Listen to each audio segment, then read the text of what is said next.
Hello है नमस्ते, welcome back to the channel. So हम कंटिन्यू कर रहे थे कॉम्प्लेक्स नंबर। सो आज का जो कंटेंट है वो बहुत इंपॉर्टेंट है। जैसा कि मैंने बोला था, आगे आगे बहुत सारे कंटेंट आने वाले हैं, कि बहुत इंपॉर्टेंट कंटेंट आने वाले हैं जो आपको इन फ्यूचर बहुत हेल्पफुल होने वाला है। सो अगर इन डिटेल इन्फॉर्मेशन चाहिए, पूरे वीडियो को ध्यान से देखिए, बीच में स्किप मत कीजिए, नहीं तो डाउट्स रह जाएंगे। So let's get started in today's video.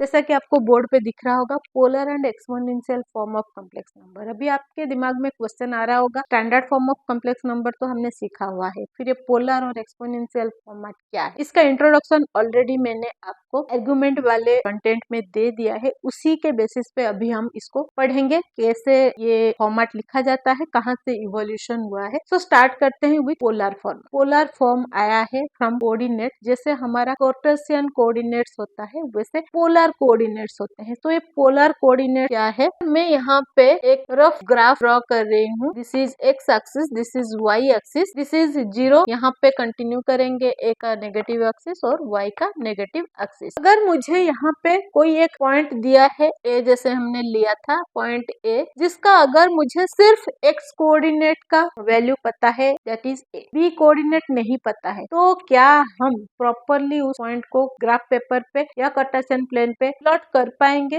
नहीं कर पाएंगे, क्योंकि इसके लिए हमें वाई एक्सिस का कोऑर्डिनेट जानना भी जरूरी है to put the proper point. क्योंकि अगर मैं ए सिर्फ लूं तो मुझे नहीं पता है ए कहाँ पे है। यहाँ पे भी हो सकता है, ये यहाँ पे भी हो सकता है, कहीं पे भी हो सकता है, वाई के नेगेटिव एक्सिस में भी हो सकता है, पॉजिटिव एक्सिस में भी हो सकता है, कहीं पे भी हो सकता है। तो ए के डिफरेंट पॉइंट्स निकल सकते हैं। दोनों एक्सिस जानना बहुत जरूरी है to plot the proper position of the point. इस पॉइंट को डालने के लिए हम एक्स एक्सिस में ए तक जा रहे हैं, वाई एक्सिस में बी तक जा रहे हैं और पॉइंट प्लॉट कर रहे हैं। अभी पोलर सिस्टम में क्या होता है कि हमें यहाँ एक्स एक्सिस, यहाँ वाई एक्सिस में जाने की जरूरत नहीं है। मैंने जैसे बोला था कि हम डायरेक्ट ओरिजिन से उस पॉइंट तक एक डिस्टेंस ड्रॉ कर देंगे। उस पोजीशन पे ये जो ओरिजिन है, उस ओरिजिन को हम बोलेंगे पोल। कार्टेशियन प्लेन के लिए वो होता है ओरिजिन और पोलर कोऑर्डिनेट के लिए वो हो जाता है पोल। दोनों का वैल्यू 0 होता है। यहाँ पोल से हम एक डिस्टेंस ड्रॉ करें। सो इस डिस्टेंस को हम ले रहे थे आर। अब ये आर ले रहे थे कॉम्प्लेक्स नंबर के हिसाब से मॉड्यूलस ऑफ नंबर, बट ये जो एक्चुअल में आर है वो एक रेडियस है। इसकी डिटेल्स आपको एंगल वाले चैप्टर में पता चल जाएगा, वहाँ पे आपको डिटेल में मैं बताऊंगी। तो यहाँ पे बस आपको जितना चाहिए मैं उतना बताती हूँ। तो यहाँ पे इसका वैल्यू हम ले रहे हैं आर। अभी अगर ओरिजिन से जो पॉइंट है उसका डिस्टेंस आर मुझे पता है, तो क्या मैं प्रॉपर पॉइंट को सिचुएट कर सकती हूँ, प्लॉट कर सकती हूँ? अगर मुझे यहाँ पे करना है तो मैं यहाँ पे करूंगी, मैं यहाँ पे भी कर सकती हूँ, मैं यहाँ पे कहीं पे भी कर सकती हूँ। मुझे डिस्टेंस पता है, मैं कहीं पे भी किसी भी डायरेक्शन में डिस्टेंस कर सकती हूँ। तो यहाँ पे प्रॉपर पॉइंट को डालने के लिए हमें क्या जरूरत है? जैसा कि मैंने बोला था, एक्स एक्सिस के साथ आर का जो एंगल ड्रॉ होता है एंटी क्लॉकवाइज डायरेक्शन में, पॉजिटिव एक्स एक्सिस के साथ जो एंगल ड्रॉ होता है दैट इज थीटा, और आर्गुमेंट जिसको हम ले रहे थे। तो यहाँ पे हमें आर और थीटा दोनों की जरूरत पड़ेगी। जैसे कार्टेशियन प्लेन में हमें एक्स और वाई दोनों कोऑर्डिनेट की जरूरत थी to plot the proper point, वैसे पोलर कोऑर्डिनेट्स में हमें चाहिए थीटा और आर का value to plot the proper point, proper angle और प्रॉपर डिस्टेंस के साथ। अगर हमें पता है पॉइंट कहाँ पे होना है तो हम डाल सकते। तो यहाँ पे a is equal to r and theta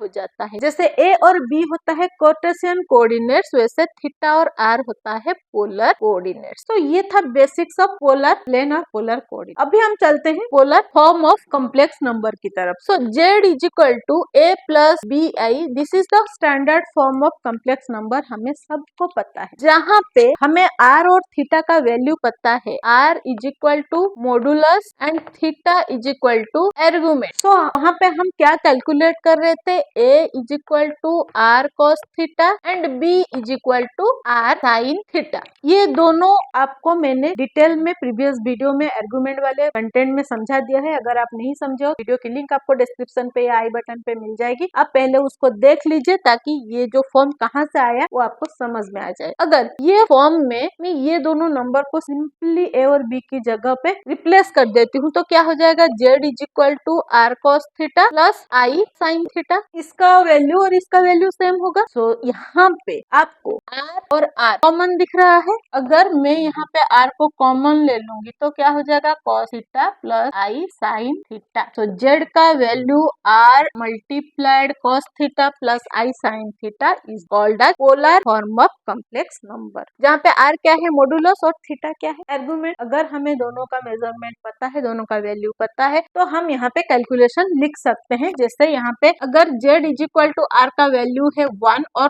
cos theta is equal to positive 40 degree, suppose quadrant 1 में है, तो यहाँ पे क्या हो जाएगा, cos pi upon 6 plus i sin पाई अपन 6, ये हो जाएगा रिजल्ट। तो इस हिसाब से हम इसको लिख सकते हैं और ए बी के वैल्यू फाइंड कर सकते हैं। कैसे फाइंड करेंगे हम धीरे धीरे, मैं आपको जब एप्लीकेशन दिखाऊंगी तब समझ में आएगा। अभी चलते हैं हम exponential form of complex number पे। अभी एक्सपोनेंशियल फॉर्म क्या होता है, एक्सपोनेंशियल वर्ड का मीनिंग होता है किसी का टू द पावर लिखना। Suppose a power b, a power 10, तो ये एक्सपोनेंशियल फॉर्म होता है। अभी ये जो कॉम्प्लेक्स नंबर है उसको ऐसे फॉर्मेट में हम कैसे लिखेंगे, तो इसको लिखने के लिए मैं अभी आपको एक फॉर्मूला बताऊंगी, that is e power i theta is equal cos theta plus i sin theta. This is the formula जो हमें चाहिए। अभी ये जो फॉर्मूला है ये कहाँ से इवॉल्व हुआ, कैसे इवॉल्व हुआ, इसकी डिटेल्स आपको next chapter sequence and series में पता चलेगी। अभी मैं एक्सप्लेन करूंगी तो आपको उतनी क्लैरिटी नहीं मिलेगी, तो इसको अभी के लिए आप बस ये फॉर्मूला को ध्यान में रखो, e power i theta is equal to cos theta plus i sin theta. This is called as Euler's formula. Euler ने फॉर्मूला डिराइव किया था, इसको इल्यूर फॉर्मूला बोला जाता है। जैसे बोला सीक्वेंस एंड सीरीज चैप्टर में इसकी डिटेल्स आपको मिल जाएगी। अभी हमने फाइंड किया z is equal to r cos theta plus i sin theta. अभी दोनों सीक्वेंस में अगर हम देखेंगे ये पार्ट और ये पार्ट सेम है, तो हम यहाँ पे r, अभी इसकी जगह पे हम e पावर i थीटा ये लिख सकते हैं। इसको रिप्लेस किया, ये वैल्यू को लिख दिया। तो z is equal to r e power i theta is called as the exponential form of complex number. इसको बोलते हैं हम पोलर फॉर्म और इसको बोलते हैं एक्सपोनेंशियल फॉर्म। जब मैं इसकी एप्लीकेशन क्वेश्चन दिखाऊंगी तो थोड़ा और क्लैरिटी मिलेगा। धीरे धीरे समझते समझते चीजें दिमाग में बैठ जाएगी। तो चीजों को समझने की कोशिश करो। तो आई होप यहाँ तक आपको थोड़ी सी क्लैरिटी मिली हो। अभी इसी के बेसिस पे मैं आपको आपके टेक्स्ट बुक के कुछ क्वेश्चन सॉल्व करके दिखाती हूँ कि कैसे सॉल्व होता है, तो आपको ज्यादा क्लैरिटी मिल जाएगी। तो क्वेश्चन आपको बोर्ड पे दिख रहा होगा, दो नंबर्स दिया है, दो कॉम्प्लेक्स नंबर दिया है और उसका हमें पोलर और एक्सपोनेंशियल फॉर्म में कन्वर्ट करना है। सो स्टार्ट करते हैं फर्स्ट वन से। So first one is -1 plus √3i। सो इसको सॉल्व करने के जो भी स्टेप्स है आपको स्क्रीन पे दिख रहा होगा। हमें पहले a और b फाइंड करना है, फिर हमें r कैलकुलेट करना है, थीटा कैलकुलेट करना है और फॉर्मूला में सारे वैल्यूज को रिप्लेस करके फाइनल आंसर फाइंड करना है। सो देखते हैं क्या आंसर निकलता है। जैसे यहाँ पे a है -1 और b है √3। सो मॉड्यूलस ऑफ z और r is equal to -1 square plus √3 square का अंडर रूट, दैट इज -1 का स्क्वायर 1, √3 का 3, √4 दैट इज 2। तो हमें r का वैल्यू यहाँ पे मिला 2। Now coming to theta. So theta is equal to tan inverse b upon a। tan inverse b का वैल्यू है √3 अपन a का वैल्यू है -1। सो यहाँ पे जो माइनस है वो सामने आ गया, माइनस tan इनवर्स √3। सो tan का वैल्यू √3 इज 60 डिग्री। तो यहाँ पे रिजल्ट क्या आएगा, -π/3। यहाँ पे ऑलरेडी माइनस का सिंबल है। ये जो a और b है दोनों सेकंड क्वाड्रेंट में लाई करते हैं। अगर a b सेकंड क्वाड्रेंट में लाई करते हैं तो क्या हो जाएगा, π-π/3। सो हमें फाइनल आंसर मिलेगा 2π/3। थीटा का वैल्यू हमें मिल गया, r का वैल्यू मिल गया। तो हमारा पोलर फॉर्म क्या है, z is equal to r cos theta plus i sin theta. So r का वैल्यू 2, cos थीटा का वैल्यू 2π/3 प्लस i sin π/3। सो ये बना हमारा पोलर फॉर्म। अभी एक्सपोनेंशियल फॉर्म क्या होगा, z is equal to r e power i theta.